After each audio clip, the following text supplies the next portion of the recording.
السلام علیکم ورحمۃ اللہ وبرکاتہ۔ الحمد للہ رب العالمین والعاقبۃ للمتقین والصلاۃ والسلام علی رسولہ الکریم۔ محترم حضرات، آج 12 جنوری 2023 ہے۔ سوالات جو آئے ہیں، کوشش کیا گیا ہے کہ سارے سوالات کو نپٹا دیا جائے۔ سوال آیا ہوا ہے کہ ایک صاحب نے کہا ہے کہ حدیث میں آتا ہے کہ جب کوئی انسان انتقال کر جاتا ہے اور اس کی اولاد اس کے لیے دعا کرتی ہے تو اللہ اس کی دعا کو قبول کرتا ہے۔ یہ حدیث ہے کہ ولد صالح یدعو لہ۔ تو پوچھنے والے نے پوچھا ہے کہ میں اپنے والد کو جب بھی خواب دیکھتا ہوں تو اکثر بری حالت میں دیکھتا ہوں، جبکہ میں ان کے لیے مستقل دعائیں کرتا رہتا ہوں، تو کیا میری دعا قبول نہیں ہو رہی ہے؟ جبکہ حدیث میں آتا ہے کہ اگر نیک اولاد دعا کرے تو قبول ہوتی ہے۔ حدیث تو صحیح ہے، اس میں ایک شرط ہے کہ وہ نیک اولاد ہونا چاہیے۔ یہ اگر حدیث پہ آتا کہ اولاد اگر دعا کرے گی تو قبول ہوگی تو کوئی بھی اولاد ہوتی، لیکن یہاں پر ایک شرط ہے کہ ولد صالح، کہ صالح لڑکا، صالح اولاد دعا کرے گی تو سب سے پہلے اپنے بارے میں طے کرنا چاہیے کہ میں صالح ہوں یا نہیں ہوں۔ مثال کے طور پر ابا کا انتقال ہوا ہے، ابا کی پراپرٹی ہے، بھیا نے بانٹ لیا ہے، بہن وغیرہ کو کوئی حصہ نہیں دیا ہے، اب یہ لاکھ دعا کریں تو یہ ولد صالح کہاں رہ گئے؟ نیک اولاد کسی کا حق تو مارتی نہیں ہے۔ یہ نیک اولاد بنے بیٹھے ہیں، حق مارے بیٹھے ہوئے، دعا کر رہے ہیں اور قبول نہیں ہو رہی کہہ رہے ہیں، تو ولد صالح کی قید ہے۔ ایک صاحب نے پوچھا ہے کہ مومن جھوٹ نہیں بولتا، حدیث ہے، باقاعدہ صحیح حدیث ہے کہ مومن جھوٹ نہیں بولتا، تو پھر یہ مومن جھوٹ کیسے بولتے ہیں؟ دیکھیں، ایک بات بتا دیں، دو جواب ہے کہ مومن جھوٹ نہیں بولتا کا مطلب یہ نہیں ہے کہ جو اس کی کمزوری ہے کبھی زندگی میں جھوٹ نہیں بولتا، یہ مطلب نہیں ہے۔ مومن اگر جھوٹ بول رہا ہے تو اس کا مطلب یہ ہے کہ یہ پورا مومن نہیں ہے، ناقص مومن ہے، نمبر 1۔ نمبر 2، مومن کبھی ایسا نہیں ہوگا کہ اس کی اکثر بات جھوٹی ہو اور تھوڑی بات سچی ہو، ایسا نہیں ہوگا، بلکہ اکثریت سچ بولے گا۔ کبھی کبھار جھوٹ بول دیا تو وہ اس کے ضمن میں نہیں آتا ہے۔ یعنی ایسا ہو جائے کہ ایک آدمی لگاتار جھوٹ بول رہا ہے تو واقعی میں اس کو اپنے ایمان کی خیر منانی چاہیے، واللہ اعلم۔ ایک صاحب نے کہا ہے کہ ہم عوام ہیں اور ایک عالم ایک بات کہتے ہیں، دوسرے عالم اس کے خلاف بولتے ہیں، عوام کو یہ کیسے معلوم ہو کہ کون صحیح کہہ رہا ہے؟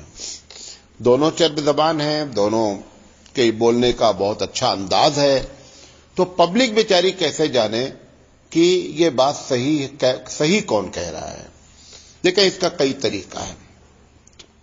سب سے پہلی بات یہ ہے کہ جس مسئلے میں آپ کو 2 مولوی یا 2 عالم کی باتیں تضاد نظر آ رہی ہیں، تو اگر آپ کی ہمت ہے تو کسی ایک سے پوچھ لیں کہ جو یہ بات آپ نے کہی ہے اس کی دلیل کیا ہے۔ اگر دلیل دینے کے بجائے وہ 2 جملے بولے تو سمجھ لینا کہ یہ غلط ہے۔ پہلا جملہ وہ بول سکتا ہے کہ میں نے جو باتیں کہی ہیں ٹھیک ہے، لیکن یہ خراب بات تھوڑے ہے، اچھی بات ہے، ایسے بولے گا، اس کا مطلب اس کے پاس قرآن حدیث دلیل نہیں ہے۔ دوسرا جواب دے گا کہ میں نے جو مثال کے طور پر ایک آدمی دھڑلے سے کہہ رہا ہے کہ قبر پہ چادر چڑھانی چاہیے، اب اس سے پوچھ لیا گیا تو وہ بولتا ہے اچھا بتاؤ کہ قبر پہ چادر چڑھانا منع کہاں ہے؟ اگر ایسی کٹ حجتی کرے تو اس کا مطلب یہ ہے کہ اس کے پاس قرآن حدیث کی دلیل موجود نہیں ہے، نمبر 1۔ نمبر 2، قرآن مجید نے کہا ہے کہ اگر تمہاری زندگی میں تقوی ہوگا، ان تتقوا اللہ یجعل لکم فرقانا، کہ اگر تم متقی ہوگے نا تو تمہارے اندر ایک صفت پیدا ہوگی فرقان کی. فرقان کہتے ہیں عربی زبان میں حق اور باطل کو صحیح سمجھ عطا ہوگی. تو کہیں ایسا تو نہیں ہے کہ وہ عوام جن کو یہ شکایت ہے کون صحیح کہہ رہا ہے کون غلط کہہ رہا ہے، ان کے اندر تقوی ہی نہیں ہے جس کی وجہ سے ان کو پکڑ نہیں مل رہا ہے کہ صحیح کیا اور غلط کیا ہے. زیادہ تقوی اختیار کریں آپ تو اپنے آپ خود بخود یہ بات کیا ہو جائے گی، آپ کو معلوم ہو جائے گا صحیح کیا ہے اور غلط کیا ہے. واللہ اعلم.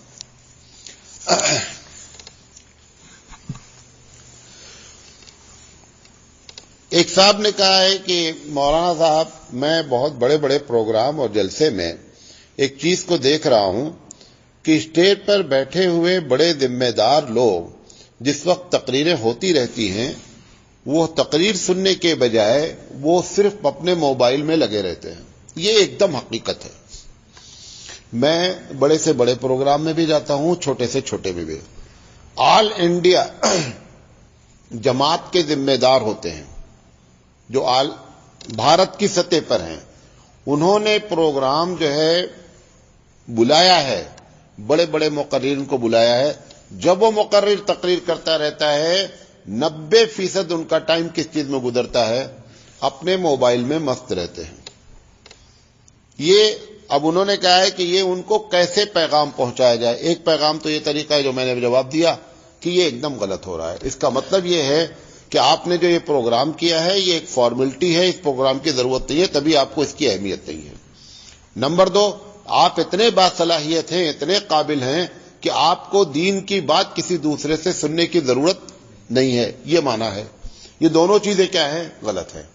اور دوسرا طریقہ پہنچانے کا یہ ایسے لوگوں کو کہ خط لکھیں، ان کے نام پر لکھیں اور ان کی فوٹو کے ساتھ اور ویڈیو کے ساتھ ان کو بھیجیں، واٹس ایپ پر بھیجیں خط اور ویڈیو کہ دیکھیں یہ پروگرام میں اتنے دیر پروگرام چلا اور آپ اتنی دیر تک لگاتار موبائل پر لگے رہے.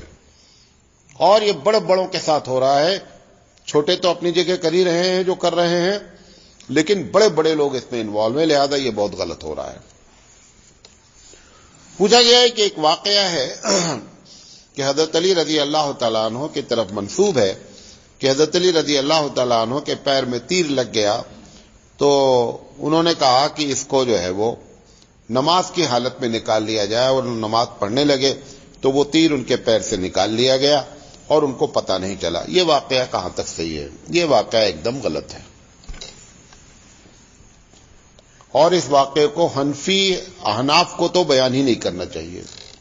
دوسرے لوگ بیان کریں تو چل جاتا تھوڑی دیر. اس کی وجہ یہ ہے ہم احناف کے نزدیک خون نکلنے پر وضو ٹوٹ جاتا ہے. جب تیر نکالا آپ نے تو خون نکلے گا کہ نہیں نکلے گا؟ نکلے گا. تو ہمارے خلاف یہ واقعہ بھی ہے، لہذا ہم کو تو قطعی نہیں بیان کرنا چاہیے. ویسے یہ کسی بھی مستند کتاب میں لکھا ہی نہیں ہے. جہاں پر لکھا ہوا ہے وہ اتنی غیر مستند ہے کہ وہ چھوڑتے ہی رہتے ہیں. اور ویسے بھی آپ کو بتا دیں جب حضرت فاطمہ رضی اللہ تعالی عنہا اور حضرت علی رضی اللہ تعالی عنہ کا نام لے کر کے واقعہ بیان کیا جائے تو فوراً ہوشیار ہو جائیں کہ گڑبڑی ہونے والی ہے. ان دونوں کا نام لے کر کے پبلک میں خوب باتیں جھوٹی کیا کی گئی ہیں، گڑھی گئی ہیں، لہذا اسی گڑھنے میں سے یہ واقعہ ہے. اسی سے ملتا جلتا ایک صحابی کا بھی واقعہ ہے کہ ان کا پیر کاٹ دیا گیا اور نماز کی حالت میں. علامہ ذہبی رحمۃ اللہ علیہ نے اس واقعے کے بارے میں اتنا لکھا ہے، اور اس حد تک وہ ہو سکتا صحیح ہو، کہ ان کے پیر میں زہر پھیل گیا تھا یا کوئی بیماری ہو گئی تھی، اور اس وقت کے حکیموں نے طے کیا کہ پیر کاٹا ہی جائے گا. تو ان کو انہوں نے کوئی دوا پلانے کی کوشش کیا کہ بے ہوش ہو جائیں، اور جب بے ہوش ہو جائیں تو ان کا پیر کاٹ دیا جائے. تو وہ جو صحابی تھے انہوں نے اس دوا کو پینے سے کیا کر دیا؟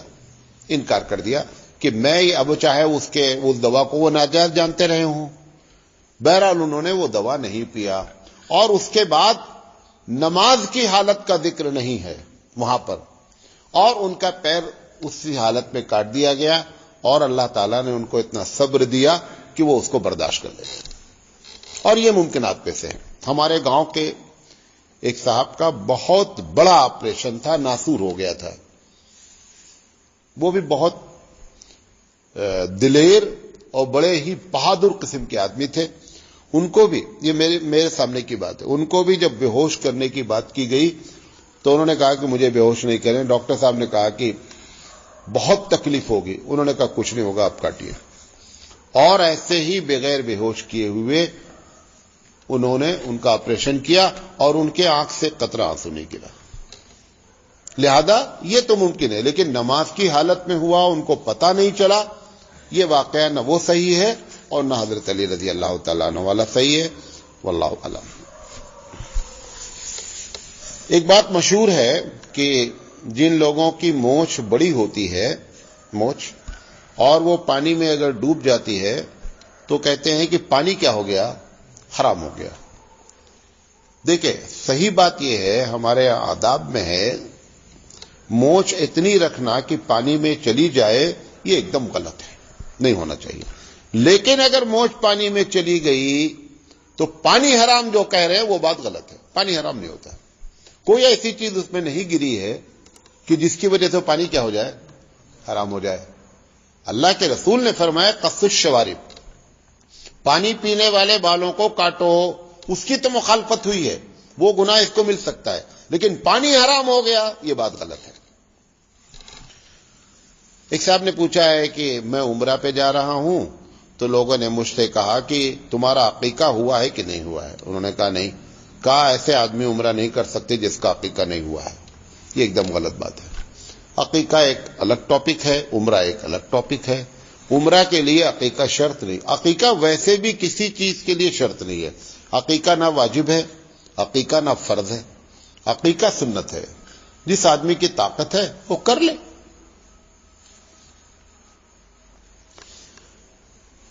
پوچھا گیا ہے کہ کیا پائجامہ بیٹھ کر پہننا سنت ہے، اور اگر کوئی کھڑے ہو کر کپڑا پہنتا ہے تو گناہ ہے؟ یہ بات سمجھ لیجیے. یہ بات بھی بہت، سب سے پہلی بات آپ کو بتا دیں کہ سنت کا اطلاق اگر رسول اکرم کی طرف کیا جا رہا ہے تو رسول اکرم نے زندگی میں پائجامہ پہنا ہے یا نہیں پہنا ہے یہ ثابت ہی نہیں ہے. تو پائجامہ تو اپنے آپ کینسل ہو گیا.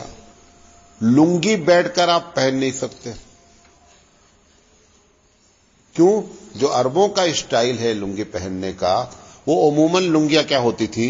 کھلی ہوتی تھی. کھلی لنگی آدمی اٹھایا، باندھ دیا، ختم ہو گئی. جیسے کیرلا والے باندھتے ہیں یا بعض لوگ بھٹکل والے باندھتے ہیں، تمل ناڈو کے غیر مسلمین بھی باندھتے ہیں کھلی ہوئی لنگی. تو اللہ کے رسول نے پائجامہ پہنا ہو، یہی صحیح حدیث سے ثابت نہیں ہے. ایک حدیث سے صرف اتنا معلوم ہوتا ہے پائجامہ خریدا ہے، لہذا لوگوں نے کہا اگر خریدا ہے تو پہنا بھی ہوگا. لیکن ایسا کوئی ہمارے پاس. نمبر ایک، یہ ایک الگ بات ہے کہ جو لوگ پائجامہ پہنتے ہیں بیٹھ کر پہننے میں سطر کی حفاظت زیادہ ہے. یہ ادب میں آپ کہہ سکتے ہیں، سطر کی حفاظت پہ کہہ سکتے ہیں، لیکن یہ کہ کھڑے ہو کر پائجامہ پہن لیے تو گنہگار ہے، یہ ایک دم غلط ہے. یا یہ کہ بیٹھ کر پہنے تو سنت کا ثواب ہے، یہ بھی غلط ہے. یہ زیادہ آداب لباس میں ہے کہ آدمی کا سطر زیادہ محفوظ رہتا ہے، لہذا بیٹھ کر پہن لیا جائے.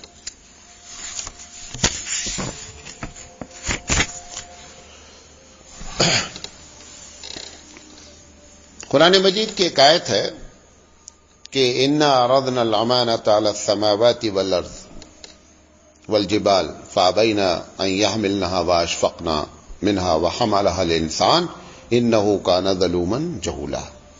کہ اللہ تعالیٰ کہتا ہے کہ میں نے یہ امانت سے مراد سمجھ لیجیے شریعت، قانون، دین، ہم نے آسمان پر پیش کیا، زمین پر پیش کیا، پہاڑ پر پیش کیا. اللہ کہہ رہا ہے سب لوگوں نے اس کے لینے سے انکار کر دیا کہ اللہ یہ ہمارے بس میں نہیں، بہت مشکل کام ہے.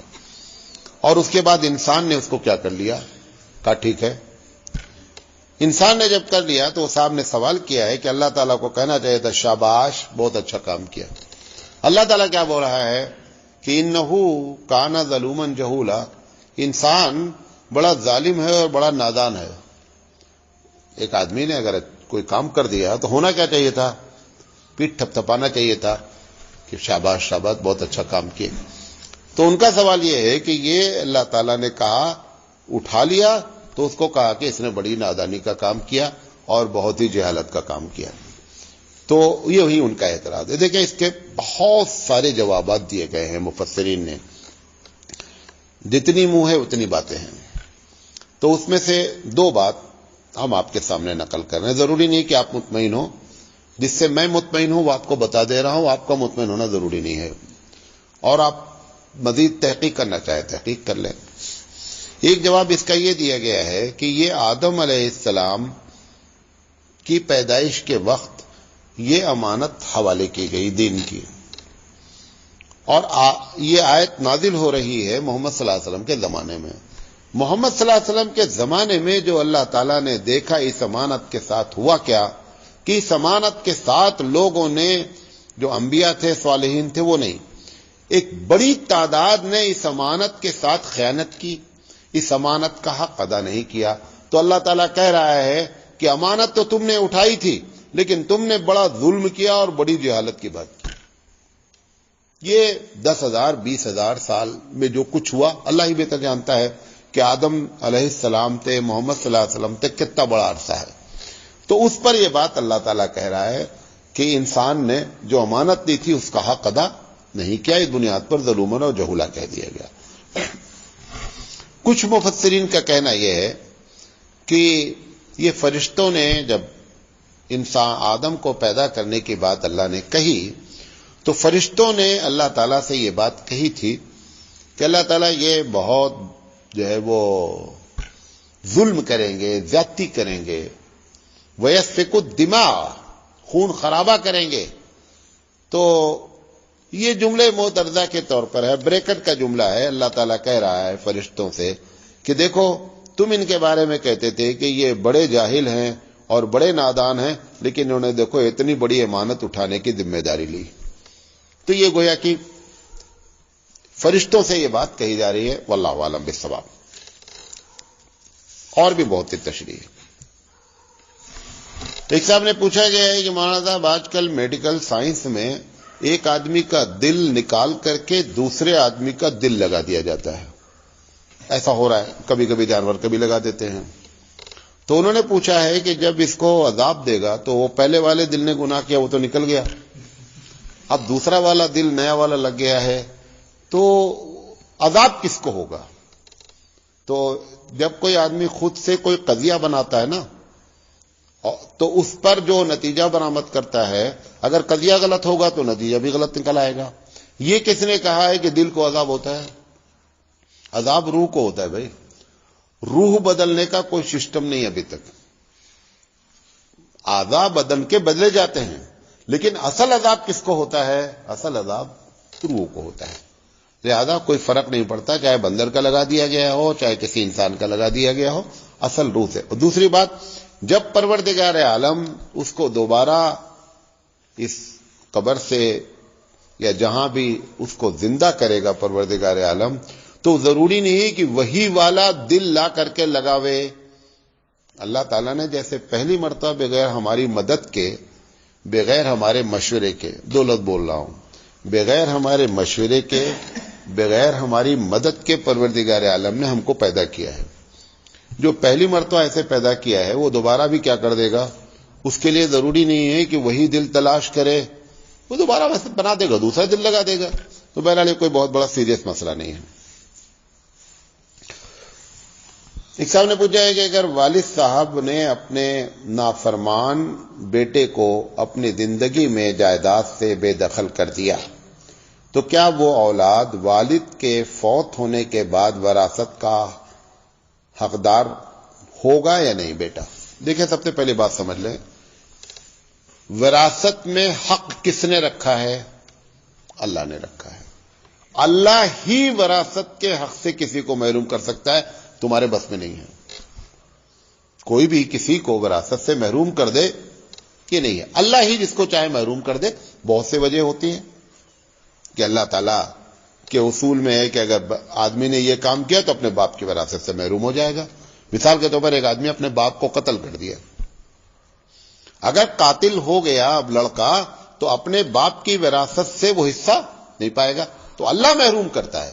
یہ جو والد صاحب نے نافرمان بیٹے کو محروم کیا، اس کے محروم کرنے سے شرعی لحاظ سے قطعی محروم نہیں ہوتا، اس کا جو حصہ ہے وہ حصہ ہر حال میں ملنا ہی ملنا ہے، کیونکہ قانونی طور پر وہ کیا ہے، وہ لڑکا ہے۔ یہ جو وراثت وغیرہ کا مسئلہ ہوتا ہے، مثلا ایک آدمی تہجد گزار ہے، ایک لڑکا شرابی ہے، تو تہجد گزار کا حصہ زیادہ ہوگا اور شرابی کا کم ہوگا؟ کچھ بھی نہیں فرق پڑتا۔ کیوں؟ کیونکہ قانونی لحاظ سے جو دونوں ہیں وہ لڑکے ہیں، لہذا دونوں کو برابر حصہ ملے گا۔ پوچھا گیا ہے کہ کچھ لوگ یہ کہتے ہیں کہ جب کوئی چیز کھائی پی جائے اور اس کے بعد فوراً اگر نماز پڑھنی ہے تو کلی کرنا ضروری ہے۔ دیکھیں، کلی کرنا ضروری نہیں ہے۔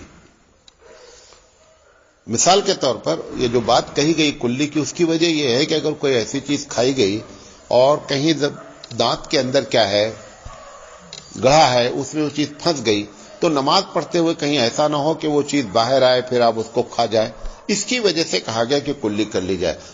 ایسا نہیں کہ کھانا کھانے کے بعد کلی کرنا لازم ہے نماز پڑھنے کے لیے، یہ وجہ نہیں ہے۔ جماعت اسلامی کے بارے میں 2 سوالات آئے ہیں، میں سمجھ نہیں پا رہا ہوں کہ ان کا جواب دیا جائے یا نہیں دیا جائے، لیکن بہرحال جو ہے وہ دینے کی کوشش کرتے ہیں، اور اگر کسی کو برا لگے تو برا تو خیر لگے گا ہی، کیونکہ جب کوئی بات آئے گی تو سب کو اچھا لگنا کوئی ضروری بھی نہیں ہوتا ہے۔ پوچھا گیا ہے کہ جماعت اسلامی اور تبلیغی جماعت کے امیر عموماً عالم نہیں ہوتے، آپ ان کو کیا مشورہ دیں گے؟ یہ بات صحیح ہے کہ 90% جو ہمارے پاس جو دینی 2 ہی جماعت ہے، بڑی جماعت، ایک جماعت اسلامی ہے، ایک تبلیغی جماعت ہے، عموماً ان کے جو امیر ہیں وہ امیر کیا ہے، عالم نہیں ہیں۔ تو اس کی وجہ کیا ہے، عالم کو کیوں نہیں بنا رہے ہیں؟ تو اس کی ایک بنیادی وجہ یہ ہے کہ جماعت کو چلانے کے لیے ان کی سمجھ میں یہ بات آتی ہے کہ ایڈمنسٹریشن، انتظام کرنے والا منتظم اچھا ہونا چاہیے۔ تو یہ ضروری نہیں ہے کہ ایک عالم دین اچھا منتظم ہو۔ بہت سے ایسے لوگ ہیں کہ بہت اچھے پرنسپل ہیں لیکن اچھے ٹیچر نہیں ہیں، انتظام بہت اچھا محتمم کر لے رہے ہیں لیکن کلاس نہیں پڑھا پا رہے ہیں۔ تو ان کے دماغ میں یہ بات ہے کہ جماعت چلانے کے لیے انتظام اور منتظم کی ضرورت ہے، تو انہوں نے جس کے اندر منتظم پن زیادہ دیکھا اس کو اٹھا کر کیا کر دیا، انہوں نے امیر بنا دیا۔ اب اس میں پرابلم کیا ہو رہی ہے، یہ اگر دنیاوی جماعت ہوتی کوئی ایسی کہ جس سے دنیا کے مسائل ہوتے تو پرابلم نہیں آتی۔ جماعت دینی ہے اور مقدم رکھ دیا گیا کس چیز کو، انتظام کو، یعنی انتظام کی صلاحیت ہوگی، لہذا اس کو انہوں نے امیر بنا دیا۔ اب اس مسئلے کا حل کیا ہے؟ اس مسئلے کا 2 حل ہے۔ پہلا حل اس کا یہ ہے کہ یہ دونوں جماعتیں چاہیے کہ ایک بڑا جو امیر ہو وہ دینی امور کا ماہر ہو، کیونکہ یہ جماعت دینی ہے، اس کے ساتھ ایک اس کا نائب امیر ہو جو منتظم ہو، تو انتظام کرنے والا انتظام میں لگا رہے اور یہ جو دین کی جو بات آوے وہاں پر کیا ہو، وہ وہاں پر وہ اپنا وہ امیر کام کرے، بکیا اس کا نائب ہو یا ڈائریکٹر کے لیے جو بھی چاہے نام دے لے، لیکن یہ 2 جب تک نہیں ہوں گے تب تک یہ ایسے ہی چلتا رہے گا۔ جماعت دینی ہوگی اور امیر غیر یعنی عالم نہیں ہوگا، اور عالم کو ہونا چاہیے اس دینی امور کا انچارج، انتظام کرنے کے لیے کوئی دوسرا بھی ہو جائے اچھی بات ہے، جیسے یونیورسٹیز میں ہوتا ہے۔ یونیورسٹیز میں جو پیسوں کا، فائننس کا جو ہوتا ہے وہ ایک ڈائریکٹر ہوتا ہے، جو تعلیمی میدان کو کنٹرول کرتا ہے وہ اکیڈمک کہلاتا ہے، وہ ایک ہوتا ہے، دونوں اپنی اپنی میدان میں کام کرتے رہتے ہیں۔ اب ہمارے پاس کیا ہوا کہ اسی کو کیا کرنا ہے، اسکولوں میں بھی یہی ہوتا ہے، ایڈمن آفیسر الگ ہوتا ہے، پرنسپل الگ ہوتا ہے، جتنے بھی اسکول ہوتے ہیں۔ یہ مدرسے میں بھی جو گڑبڑ ہو رہا ہے اس کی بھی وجہ وہی ہے، محتمم ہی ایڈمن ہے، محتمم ہی ایڈمن ہے، حالانکہ محتمم ایسا ہونا چاہیے تھا کہ جو پڑھانے کی خوب صلاحیت رکھے، اور ایک اسی کے ساتھ چاہے نائب محتمم کہہ لیں چاہے صدر مدرس کہہ لیں، ایسا ہونا چاہیے تھا کہ جو انتظامی امور کو کیا کرے سنبھالے، جیسے کالجز میں ہوتا ہے تو ایڈمن آفیسر بھی تقریباً پرنسپل کے ٹکر کا ہی ہوتا ہے، اور ایک پرنسپل ہوتا ہے وہ اکیڈمک تعلیمی میدان سنبھالتا ہے، اور یہ کیا کرتا ہے انتظامی امور سنبھالتا ہے. تو مدرسے میں بھی پرابلم ہے. بہرحال ایک مشورہ ہے، ہو سکتا ہے کسی کے کان تک پہنچے تو اس پر غور کیا جائے. بہرحال جو ہم کو بات سمجھ میں آئی وہ میں نے بیان کیا. دوسرا سوال کیا گیا ہے جماعت اسلامی کے بارے میں کہ جماعت اسلامی اتنی اچھی جماعت ہے، لوگ اس میں شامل کیوں نہیں ہوتے ہیں؟ جس نے بھی لکھا ہے اس کی نگاہ میں اچھی ہوگی، میں بھی اس کو اچھی سمجھتا ہوں. شامل کیوں نہیں ہو رہے ہیں لوگ؟ جب سے بھارت آزاد ہوا ہے آج تک جماعت اسلامی کے ممبر کی تعداد 10,000 کو کراس نہیں کری. یعنی جو رکن جماعت ہیں، کیونکہ ترتیب ہے ان کے یہاں، پہلے آدمی متفق ہوتا ہے، پھر معاون کہلاتا ہے، پھر کارکن کہلاتا ہے، پھر رکن کہلاتا ہے. یہ 4 اسٹیپ ہیں. پہلے اتفاق کرتا ہے کہ ہاں تمہارا کام صحیح ہے، پھر وہ اتفاق میں تعاون کرتا ہے تو معاون کہلانے لگتا ہے، پھر کارکن بن جاتا ہے، پروگرام میں شرکت کرنے لگتا ہے، پھر رکن بنتا ہے. یہ 4 ان کے تو وہ جو رکن ہے وہی اصل ہے، قانونی لحاظ سے اسی کا ہے. تو رکن جماعت 10,000 سے زیادہ نہیں ہو پا رہے ہیں اتنی بڑی آبادی میں، 20 کروڑ کی آبادی میں. فیصد اگر آپ نکالیں تو کیا نکلے گا؟ کچھ بھی نہیں نکلے گا. 20 کروڑ کی آبادی میں 10,000 کا فیصد کیا نکلے گا؟ پوائنٹ بھی نہیں نکلے گا. تو وجہ کیا اس کی یہ پوچھنا چاہ رہے ہیں. 4 وجہ ہے. کتنی وجہ ہے؟ 4 وجہ. ایک وجہ علمی ہے، ایک وجہ اکابرین کے فتاوے ہیں، اور ایک وجہ ظاہری ہے. اکابرین کے فتاوے اور علمی وجہ تو کبھی بعد میں ہم بحث کر لیں گے، لیکن وہ بڑا لمبا ٹائم چاہتی ہے. جو ظاہری وجہ ہے نا، جس کی وجہ سے لوگ کھٹکتے ہیں، مثال کے طور پر عوام کے مزاج میں مثلا میں ایک پروگرام کر رہا ہوں مسجد میں بیٹھ کر دینی، میں داڑھی منڈا کر کے، ٹوپی کنارے رکھ کر کے، ٹائی لگا کر کے، اس سے اچھے سوال کے جوابات دیں، لیکن تو بھی آپ کو اچھا نہیں لگے گا. کیوں؟ کیونکہ آپ کے دماغ میں بیٹھا ہوا ہے کہ دینی بات کرنے والے کا ایک خاکہ آپ کے ذہن میں بیٹھا ہے، اور وہ خاکہ جو بیٹھا ہے وہ برا نہیں ہے، شرعی لحاظ سے وہ غلط بھی نہیں ہے. تو سب سے پہلی وجہ یہ ہے، جیسے درس قرآن دیتے ہیں، 90 سے 95% پورے بھارت میں درس قرآن دینے والا جو آیت پڑھتا ہے وہ غلط پڑھتا ہے. اس کے اثرات عوام میں بہت غلط جاتے ہیں. یہ پہلا فالٹ ہے. نمبر 2، ایک بڑی تعداد درس قرآن جب دے رہی ہوتی ہے تو وہ ٹوپی نہیں لگاتی ہے. میں نہیں کہہ رہا ہوں ٹوپی لگانا لازم ہے، ٹوپی بہت تقوی نہیں ہے، لیکن آپ جو چاہ رہے ہیں کہ عوام آوے تو عوام کے مزاج کو آپ کو مد نظر رکھنا پڑے گا. عوام کو ٹوپی والا بندہ بنسبت غیر ٹوپی والے بندے کے زیادہ دیندار نظر آتا ہے، اور آپ نے ٹوپی طے کر رکھا ہم نہیں لگائیں گے، لہذا اس کے اثرات ہوتے ہیں کہ وہ آپ سے قریب نہیں ہو پا رہا ہے. تیسری وجہ، ایک بڑی تعداد کی داڑھیاں گال کو چھوڑتی نہیں ہیں. جانتے نا گال، جانتے نا گال سے چپکی رہتی ہے داڑھیاں.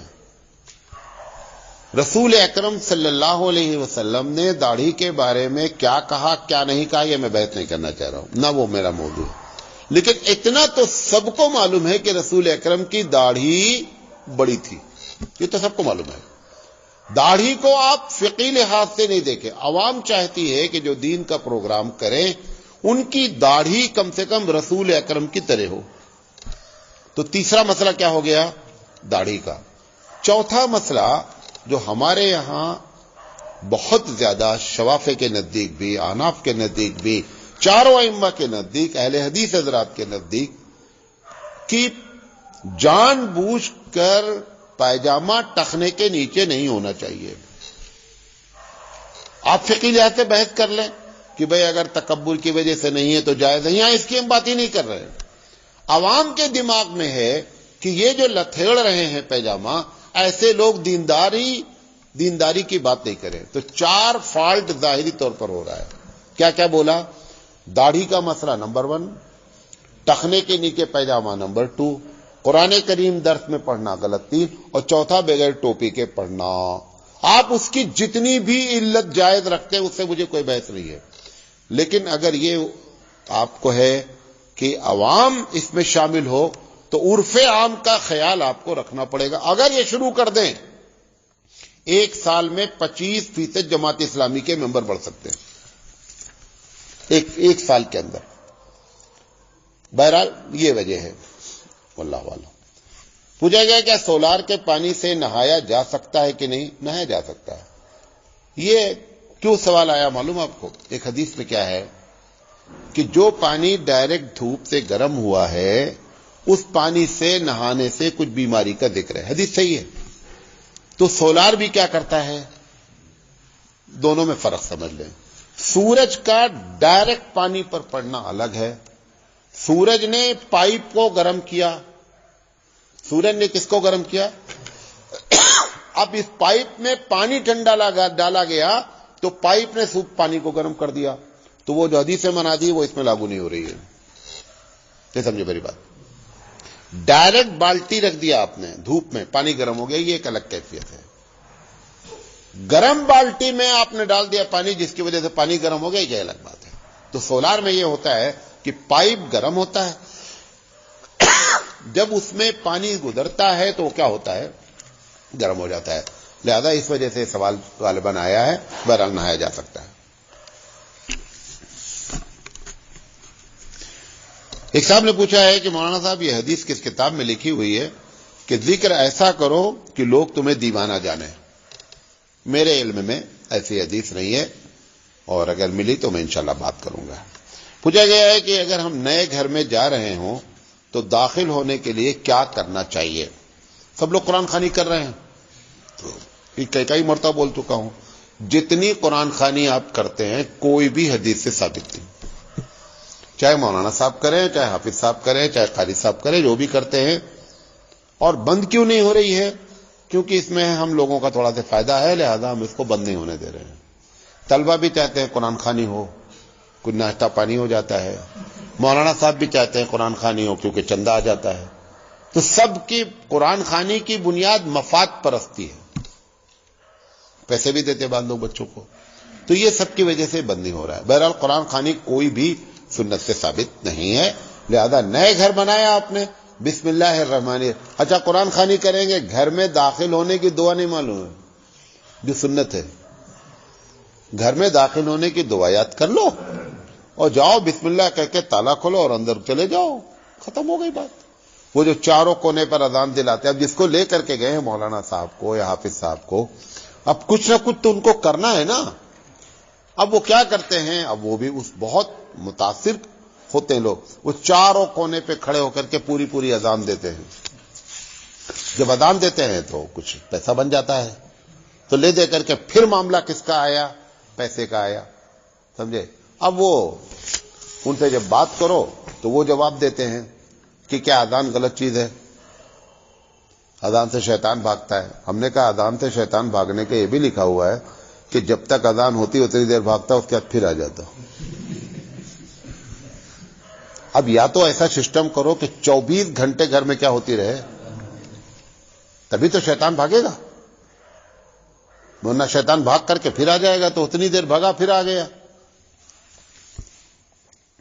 پوچھا گیا کیا انسان قیامت کے دن اپنی ماں کے نام سے پکارا جائے گا یا باپ کے نام سے؟ یہ بات بھی لوگوں نے بہت مشہور کر رکھی ہے کہ ماں کے نام سے پکارا جائے گا، اور اس کی علت بیان کرتے ہیں. 2 علت بیان کرتے ہیں. پہلی علت یہ بیان کرتے ہیں کہ حضرت عیسیٰ علیہ السلام کے باپ نہیں ہیں، لہذا اس لیے اللہ تعالیٰ نے یہ پورا نظام بدلا کہ ماں کے نام سے پکارا جائے گا. یہ پہلی وجہ ہے.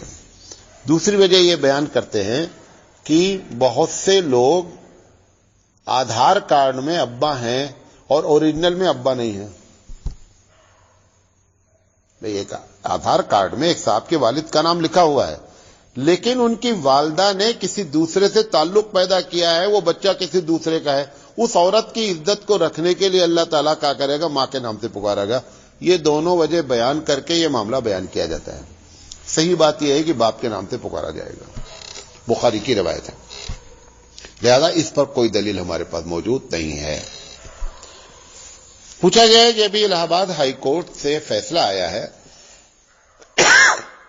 کہ جن عورتوں کو طلاق دے دیا گیا، اگر انہوں نے طلاق شوہر کے دینے کے بعد انہوں نے دوسری شادی نہیں کی، مطلب طلاق ہو گئی، اب وہ بیوہ ہی رہیں اور مرتے دم تک بیوہ رہیں، تو انہوں نے شادی نہیں کیا۔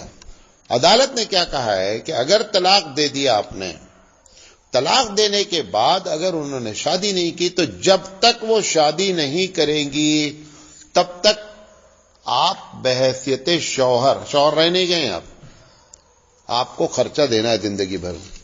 اگر وہ 25 سال شادی نہیں کری تو تم 25 سال دو خرچہ۔